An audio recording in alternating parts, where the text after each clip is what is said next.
안녕하세요. 저는 수원에 살고 있는 40대입니다. 결혼한 지는 올해로 9년 차가 되었지만 저희 부부에게 아기는 없어요.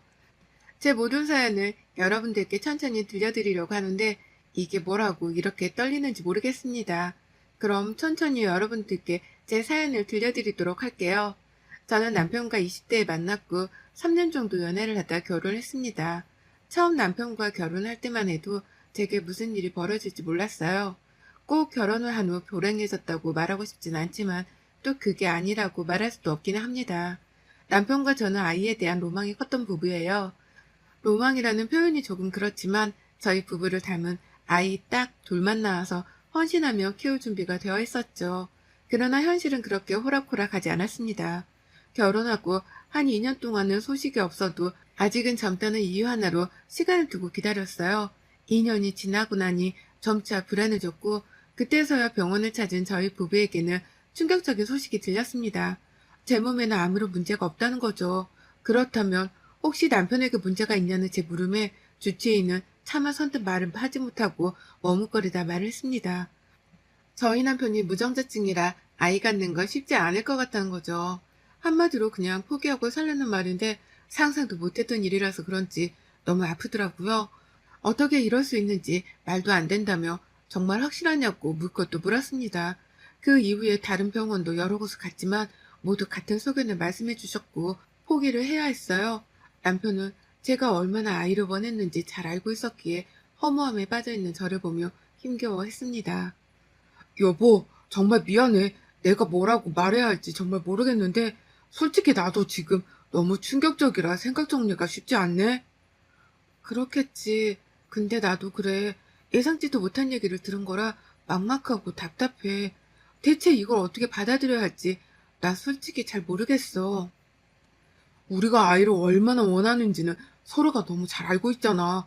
특히 당신은 정말 아이를 원했는데 감히 내가 그런 당신을 붙잡고 있는 게 맞나 싶어. 정말 원치는 않는다는 이 말도 이기적인 거 아는데 당신이 원하면 놔줄게. 그렇게 무책임한 말이 어딨어. 그렇게 말하면 뭐 멋있어 보일 줄 알아? 적당히 좀 해. 지금 내 속은 속이 아닌데 당신 혼자 그렇게 멋진 척하고 내가 너를 위해 놔줄게 이러면 뭐가 해결이 나니? 정말 싫지만 당신이 원하면 놔주는 게 맞다고 생각해. 그래? 그럼 당장 이혼하자. 내일 바로 서류 제출하자. 여보, 자신도 없으면서 왜 그딴 말을 함부로 해? 어떻게 해결할지 대화를 해야지. 당신 혼자 그렇게 말하면 뭐 속이 좀 편하니? 시끄럽고 아이 없어도 살 수 있도록 서로 노력을 해보자. 둘이 좋아서 결혼한 건데 아이를 낳을 수 없다고 이혼하는 건 너무 말도 안 돼. 정말이야? 고마워 여보. 내가 평생 잘할게. 남편과 저는 갑작스럽게 닥친 이 상황을 현명하게는 해결하지는 못했지만 그래도 나름대로 해결하고자 노력은 했습니다. 남편은 저를 위해서 놔주고 싶다는 말을 했지만 그 말조차도 저는 모순이라고 생각을 했죠. 또 아이를 낳을 수 없다는 이유로 그렇게 사랑해서 평생을 함께하기로 결심한 저희 부부가 헤어지는 건 웃기잖아요. 결국 그렇게 원했던 아이는 품에 안아보지도 못하게 되었지만 남편과 함께라면 문제도 아니라고 생각을 했습니다. 그렇게 남편과 새로운 인생을 맞이하게 되었죠. 양가의 이 사실을 말씀드리는 게 솔직히 쉽지는 않았어요. 그치만 결혼한 지가 꽤 지났는데 아이 소식이 없으니 시댁에서 닥달을 하는 상황이었습니다. 너희는 결혼한 지가 언젠데 아직도 애 소식이 없냐? 부부 사이가 안 좋니? 네? 아, 그런 건 아니고 저희가 다 계획이 있어요, 어머님. 그 계획이 대체 뭐길래 여태 손주를 안겨주지도 않냐고? 말을 해줘야 알지. 요즘 손주를 혼수로 해오는 며느리도 많던데 너는 어찌 나이가 처음 좀 들어가면서 애 낳을 생각이 없는 거야? 엄마 그만 좀 해. 이 사람한테 얘 때문에 스트레스 주지 말라고. 다 사정이 있고 이유가 있으니까. 그니까 그 사정이 대체 뭐냐고. 뭐길래 몇 년째 애를 못 낳고 있는 거냐고. 내가 딱 보니까 미령이 너 얘 못 낳지? 몸에 뭐 문제 있지? 이래서 결혼 전에 검사도 싹 해보고 그러라더니 너 하나 믿고 그냥 결혼시켰는데 이게 뭐냐 어? 엄마 그런 거 아니라고 했잖아. 그만 좀 하시라고. 뭘 아니야. 그럼 왜 솔직하게 말을 못하는데 어디 말을 해봐. 여보, 그만해. 당신 지금 너무 흥분했다. 어머님 답답하실 거 아는데 저희가 말을 못하면 그만한 사정이 있지 않을까요? 이해 좀 해주세요. 때가 되면 어련히 알아서 말씀드릴 테니까. 에라이 썩을 거사. 시집와서 애도 못 낳는 게 입만 살아서 나불거리는 꼴하고는 다 필요 없다. 다 필요 없어. 시몬은 늘 이런 식으로 손주를 안겨주지 않는 저를 무척이나 미워했어요. 그러면 늘 가운데 있는 남편이 더 흥분하고 분노해서 시모에게 뭐라고 했지만 저러다 무정자증 얘기가 나올까 노심초사했습니다. 솔직히 시댁에 말하는 거야 상관은 없었지만 손주를 애타게 기다리시는 친정집에 알리는 게 쉽지 않았어요. 시댁에서 이 사실을 알게 되면 친정집도 알게 되는 건 시간 문제라고 생각했으니까요. 어쩌면 저희 부부가 선택을 잘못한 걸 수도 있습니다. 처음부터 깔끔하게 말씀을 드리고 기대조차 못하게 하는 것도 나쁘지 않았죠. 그렇지만 그 말을 하기까지 입이 쉽게 떨어지지 않았습니다. 이 와중에도 시몬은 지인들 며느리와 저를 수없이 비교했고 모자르고 부족하다며 저를 탓하고 욕했어요. 이런 이유 없는 욕을 들어도 전 참았습니다. 제가 이렇게 욕을 먹고 있으면 남편이 더 힘들어했고 그 사람 속이 아니겠다고 생각을 했거든요. 그러다 결국 폭발하는 사건이 벌어졌습니다. 시모가 시댁으로 오라고 저희 부부를 불렀고 단순히 저녁을 먹으러 가는 건 줄 알고 갔어요. 그런데 그곳에는 시모의 가장 친한 지인과 지인의 며느리 그리고 며느리의 4살짜리 아들과 이제 막 2돌이 지난 딸이 있었습니다. 뭔가 딱 보자마자 느낌이 좋지 않았어요. 어렵게 식사를 시작했는데 아니나 다를까 무겁고 불편한 분위기가 이어졌죠. 실물이 훨씬 미인이네. 사진으로 보다 이렇게 보니까 왜 연예인 보는 것 같고 신기하다. 아, 네. 감사합니다. 석준아, 너는 이렇게 예쁜 와이프가 있는데 왜 애를 못 낳니? 와이프가 이렇게 이쁘면 밤에 잠이 와? 절대 안 올 것 같은데 우리 며느리는 봐라. 터울 딱 좋게 아들 하나 딸 하나 이렇게 낳아주는데 얼마나 이쁜 줄 알아? 그러니 내가 우리 며느리를 머리에 이고 살잖니. 아우 이모 그런 소리 할 거면 그냥 갈 거예요. 불편하니까 하지 마세요. 이러려고 왔구만. 오랜만에 봐서 반가웠는데.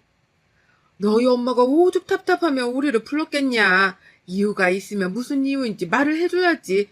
이유도 모르고 몇 년을 기다리는 심정은 너희들이 알기나 해. 우리 나이 되면 밥 한 번에 먹어도 자식 자랑이 아니라 손주들 자랑이라고. 근데 맨날 거기서 너희 엄마만 입도 뻥끗 못하고 있다가 왜 아직도 소식이 없냐는 말에 기가 팍 죽어있는데 너희들이 알기나 해? 그렇죠. 아무래도 속 상하시죠. 그런데 저희도 힘들고 속상해요. 한두 번도 아니고 이렇게 압박받을 때마다 너무 힘들거든요. 거기다 며느리분까지 모셔서 저희 보란듯이 이런저런 만드는 것도 스트레스예요. 시모는 시모 지인을 앞세워서 저희 부부에게 압박을 제대로 했습니다. 마치 오늘은 꼭 단판을 지을 거라는 느낌이 강했어요. 이때 고민하긴 했습니다. 어차피 언젠가는 말해야 하는데 그냥 말할까 싶었어요. 그런데 이 상황에 남편이 너무 흥분을 한 겁니다. 본인 때문에 그렇다는 자책감이 안 그래도 심한 사람인데 여러 사람에게 공격당하는 제 모습을 보니 본인 속이 아니었겠죠. 결국 우려했던 일이 벌어졌습니다. 아 그래 그렇게 궁금하면 말해줄게. 이 사람이 날 지키려고 여태 말 못하고 욕 다 먹었는데 더 이상은 내가 못 참겠다. 잘 들어. 엄마 아들 무정자증이라 얘를 못 가져. 이 사람은 너무 건강한데 내가 얘를 못 갔는데 그래서 이혼하자고 했었어. 얼마나 얘를 원했는지 잘 아니까 너무 미안해서 이혼하자 했는데 내 손 꽉 잡아준 게 바로 이 사람이야. 그러니까 제발 그만 좀 하시라고. 뭐라고? 석준이 네가 왜 무정자증이야? 그 병원 오진 않냐? 병원에 한 10군데는 더 가본 것 같아. 믿기지 않아서. 근데 다 똑같이 말하던데 애 못 낳는다고. 애 없이 사는 거 나도 생각해본 적 없지만 이 사람도 똑같아. 근데 나 하나 믿고 어려운 결정 해준 사람한테 왜들 그러냐고 대체. 여보 그만해. 제발 그만하라고. 뭘 그만해. 더 이상은 나도 못 참아. 이제 사실 알았으니까 더 이상 이 사람 잡들이 하지 마. 아니 오히려 고마워야지. 아들이 이렇게 부족한데 끝까지 곁을 지켜주겠다는 사람이니까 알겠지 엄마?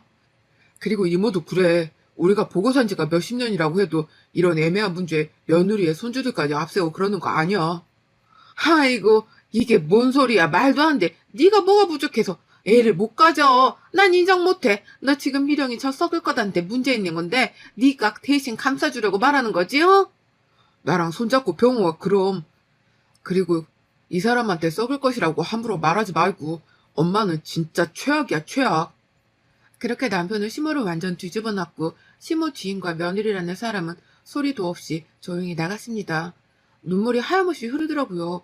그맘때쯤 한참 울다가 이내는 훌훌 털어버리자며 괜찮아진 줄 알았는데 오랜만에 묵고 살다 마주한 현실 앞에 다시금 무너졌습니다. 시모는 끝까지 믿을 수 없다고 현실을 부정했고 남편과 병원 여러 곳을 다닌 후에야 사실임을 믿었어요.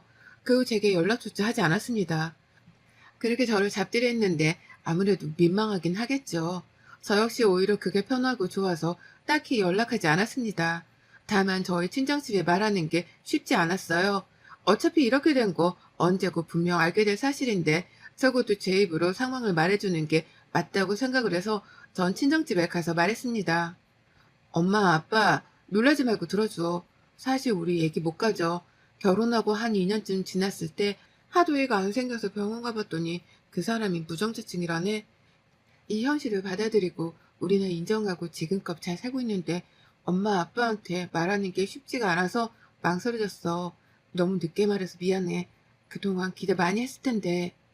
이상하다고 생각했어. 그렇게 아이를 원하는 너가 여태 애 소식이 없다는 건 뭔가 문제가 있다는 생각이 들더라고. 그런데 그런 일이 있었구나. 진작 엄마한테라도 말하고 편하게 살지 그랬어. 미안해, 정말로 실망시켜서. 그게 왜 실망이야. 내 딸이 행복하면 그만인 거야. 우리는 걱정 말고 너희 부부만 잘 살면 돼. 생각보다 친정에서는 이 문제를 잘 받아주셨습니다. 모든 걸 다 공개하고 나니 오히려 속이 편하더라고요. 진작에 공개할 걸 그랬나 싶었죠. 이후 저희 부부는 같은 취미로 하려고 노력하고 있었고 또 지인들과 시간을 많이 보냈습니다. 아이가 없어서 슬프기도 했지만 자유로운 삶을 살 수 있고 늘 신혼처럼 살 수 있다는 게 좋았어요. 함께 여행도 자주 다니면서 그렇게 세상을 느껴보고 누리면서 살았습니다. 그러던 중 오래도록 다닌 회사를 정리하고 다른 곳에 아직 준비를 하고 있었어요. 뭔가 너무 한 곳에 오래 있기도 했고 이직을 하려는 그곳이 제가 원하는 느낌이 있던 곳이라서 욕심이 났습니다. 이직 준비를 하면서 시간이 많이 생겼죠. 이때 그동안 못했던 부모님 모시고 여행도 다니고 막 그랬어요. 너무 좋아하시는 모습을 보니까 죄송하더라고요. 진작에 모시고 여행도 다니고 할 것을 왜 이제서야 했나 싶었습니다. 그런데 이직을 하려고 한 그곳에서 결과가 좋지 않게 나왔고 우울했어요. 남편은 우울해하는 저를 보면서 이참에 쉬어가는 것도 좋겠다며 다급해 하지 말고 천천히 좋은 곳이 나올 때까지 쉬면서 생각을 해보라고 했죠. 생각해보니 한 번도 쉬어본 적이 없었던 저는 남편의 말을 긍정적으로 받아들였고 꽤 긴 휴가를 느껴보게 되었습니다. 그간 정말 해보고 싶었던 게 혼자 여행을 다니는 거였는데 남편이 허락을 해줘서 국내지만 이곳저곳을 누비며 여행을 다녔어요. 생각보다 아름다운 곳도 많았고 복잡하고 머리 아프던 일들도 모두 잊혀지는 듯 심신안정이 되었습니다. 딱 한 달을 그렇게 여행하고 돌아오겠다고 했으나 막상 여행을 하니 두 번 다시 없을 기회 같아 놓치기 싫었고 한 달을 더 연장했어요. 주말이면 중간중간 남편이 제가 있는 곳으로 와서 함께 놀다 가기도 했습니다. 제가 이렇게 행복하게 지내는 걸 보신 엄마께서는 큰 선물을 주셨어요. 재밌게 지내고 있어? 아픈 곳은 없고? 응, 너무 행복해. 우리 엄마랑도 나중에 한번 와보고 싶은 곳들이 너무 많아. 내가 다 기억해 둘게. 하나씩 같이 와보자, 엄마. 그래, 미령아. 엄마가 통장에 1,000만 원 보냈어. 뭐 엄청 큰 돈은 아니지만 이번에 갯돈 탄 건데 그거 너 써. 그동안 아이 문제로 수고를 많이 했을 건데 이거라도 엄마가 선물 주고 싶어서. 뭐야, 엄마. 이렇게 큰 돈을 갑자기 주고 그래. 나 괜찮아. 써. 이 정도도 엄마가 못 해줄까? 그 돈으로 더 좋은 호텔 잡아서 호텔에서 여행하고 더 좋은 거 먹고 그래. 엄마께서는 딸인 저에게 모처럼 여유를 즐기는 이 상황에 더 행복하게 바라는 마음으로 갯돈을 통으로 주셨습니다. 너무 감사했죠. 이 사실을 남편에게 말해줬고 물론 금액은 말하지 않았어요. 엄마가 세상에 갯돈 받은 걸 나한테 보내줬더라고. 여행하면서 더 좋은 곳에서 먹고 자라고 하면서 근데 너무 아까워서 못 쓰겠는 거 있지. 아유, 딸 사랑이 역시 엄마인가 보다. 그런 엄마가 있어서 좋으시겠어요, 이미령 씨.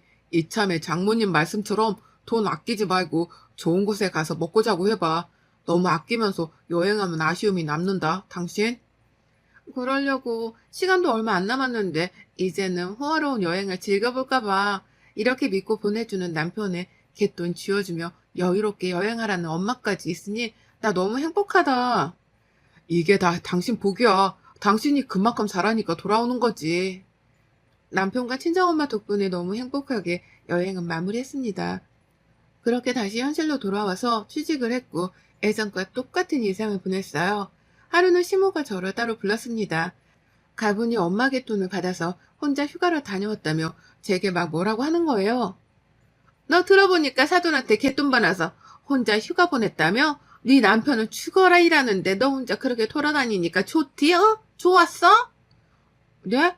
제 돈으로 여행한 거고 그 사람도 허락한 거예요. 중간에 엄마가 돈을 보내주신 거고요. 제가 제 돈으로 제 시간이 나서 휴가를 간 건데 왜 또 뭐라고 하세요? 왜 또 뭐라고 하냐고? 넌 그 말투 자체가 잘못된 거야. 사람 기분 더럽게 하는데 뭐가 있다니까. 너 지금 우리 아들 무정자증이라 애 못 낳는다고 무시하는 거 맞지? 네가 왕이라도 된 거 같냐? 웃기지 마. 웃기지 말라고. 대체 왜 그러세요? 정말. 그렇게 생각한 적도 말한 적도 없어요. 맞잖아. 그러니까 지 혼자 갯돈까지 받아서 여행하고 다니지. 너 그 여행지에서 바람핀 거 아니야? 어? 적당히 좀 하세요. 제발. 진짜 왜 그러세요? 그렇게 부럽고 배 아프면 어머님이 갯돈 들어서 여행을 가시던가 하세요. 제가 피해준 것도 없는데 왜 그러시냐고요. 잡들이나 하고 싶고 할 만한 이유는 없어서 뭐라도 이렇게 잡아서 괴롭히시는 건가요? 대단하시네요. 시모는 억지스럽게 저를 괴롭히기 시작했고 너무 힘겨웠습니다. 그러나 저도 참지 않고 대응을 했어요. 참아주고 눈 감아주니 끝을 모르는 시모의 행동이 너무 화가 났거든요. 그런데 정말 제 말에 시모는 자극이라도 받은 건지 갯돈을 들었다고 했죠. 남편에게 전해 들었고 저는 남편에게 신신당부를 했습니다. 갯돈 그거 신중하게 들어야 해. 우리 엄마야 오래도록 믿을 만한 사람들이랑 하시는 거라 문제가 없지만 개주가 들고 튀는 경우가 많거든. 그니까 당신이 제대로 알아봐봐. 그거 도망가면 잡기도 힘들어. 뭐 어련히 알아서 하셨겠지. 다 동네 분들이라고 하더라고. 그래도 혹시 모르는데 알아보지. 피해보는 사람 많단 말이야. 그래 뭐. 아시는 분들은 아시겠지만 갯돈 함부로 들었다가 손해만 보는 경우도 많거든요. 그런데 문득 시몬은 왠지 손해볼 것 같다는 느낌이 강했고 저는 남편에게 신신당부를 했습니다. 갯돈을 받으면 명품백을 살 거라며 신이 나 있는 시모였고 네네라며 대충 대답만 해줬어요. 시모와 대화를 길게 하는 걸 별로 좋아하지 않아서 길게 안 했습니다. 시간이 흘러 그렇게 살다 한 반년쯤 흘렀을 때 시모에게 부재중 전화가 무려 14통이나 와 있었어요. 뭔가 좋지 않은 느낌이 들어 전화를 했습니다. 네 어머님 무슨 일 있으세요? 야, 내 돈 어쩔 거야? 어쩔 거냐고! 다짜고짜 소리치며 말하는 시모의 말에 어리둥절했지만 우선 퇴근하고 시댁으로 가겠다고 했습니다. 가보니 알아 누워있는 시모와 그 옆에 정색하고 있는 남편이 보였죠. 무슨 일이냐고 물어도 남편은 쉽사리 대답을 해주지 않았습니다. 한참 누워있던 시모는 벌떡 앉아서 말을 했습니다. 이게 다 너 때문이야. 개주년이 갯돈 들고 튀었는데 어떻게 책임질 거야? 내 500만 원 당장 돌려줘. 네가 물어내. 너 때문에 개 든 거니까 네가 물어내라고. 네? 아니 그게 왜 제 탓이에요? 어머님이 좋다고 명품백 산다고 하신 거면서 왜 제 탓을 하시냐고요. 그리고 당신 어머님한테 당부 안 했어? 전 분명히 말했어요. 이렇게 도망가는 사람도 많으니까 꼭 제대로 알아보고 하시라고. 말하면 뭐해. 결과적으로 당신 때문에 걔 들어서 결국 돈 날린 건 맞는 거잖아? 그러기에 왜 해보라고 권유를 했어 당신은? 내가 뭘 권유했어? 말 참 이상하게 하네? 본인이 좋다고 해놓고 이제 와서 제 책임으로 떠넘기는 것도 웃겼지만 남편의 행동도 웃겼습니다. 알고 보니 매달 50만 원씩 개주를 포함해서 총 10인이 개를 넣기 시작했습니다. 총 500만 원의 갯돈을 넣었죠. 개주가 갯돈으로 다른 곳에서 돈놀이를 하고 개주는 이자를 받았다고 합니다. 그리고 갯돈은 만기 후 한 달 뒤 돈놀이를 하던 곳에서 원금을 받아 나머지 사람들에게 갯돈을 분배하기로 했다네요. 누가 봐도 수상하고 이상한데 이걸 듣고도 한 시모가 문제가 있는 거 아닌가 싶었습니다. 결국 미루고 개주는 돈 들고 튀어버린 거죠. 끝까지 제가 하라고 해서 했으니 500만 원을 달라며 난리치는 시모에 그래 이건 물어주라는 남편의 태도에 배신감을 제대로 느꼈습니다. 애를 못 낳아도 다 참고 견디며 살려고 했으나 그럴 필요가 없다는 걸 느꼈고 전 지갑에 있던 500원을 시모와 남편의 얼굴에 던져주며 말했죠. 예라이 어디서 이딴 것들이 다 있어? 야 최석준 애 못 낳아도 그런 네가 불쌍해서 조용히 사라지고 있었더니 시간 지나니까 주제를 모르겠어? 땅에 떨어진 500원 주워서 네 엄마랑 과자나 사 먹어라. 염치도 양심도 없는 인간아. 그리고 당신 툭하면 나한테 욕하고 난리치는데 인성이 그런 식이니 누가 당신한테 돈을 주워주겠어. 오던 돈도 당신 인성 보고 놀라서 도망가겠네. 전 뒤도 돌아보지 않고 이혼했습니다. 붙잡고 또 붙잡는 전 남편에게 500원으로 싸대기를 맞기 싫으면 꺼지라고 했고 2번 다시 나타나지 말라고 하며 완벽히 정리를 하고 살고 있답니다. 여러분의 생각은 댓글로 남겨주세요. 오늘도 시청해 주셔서 정말 감사합니다.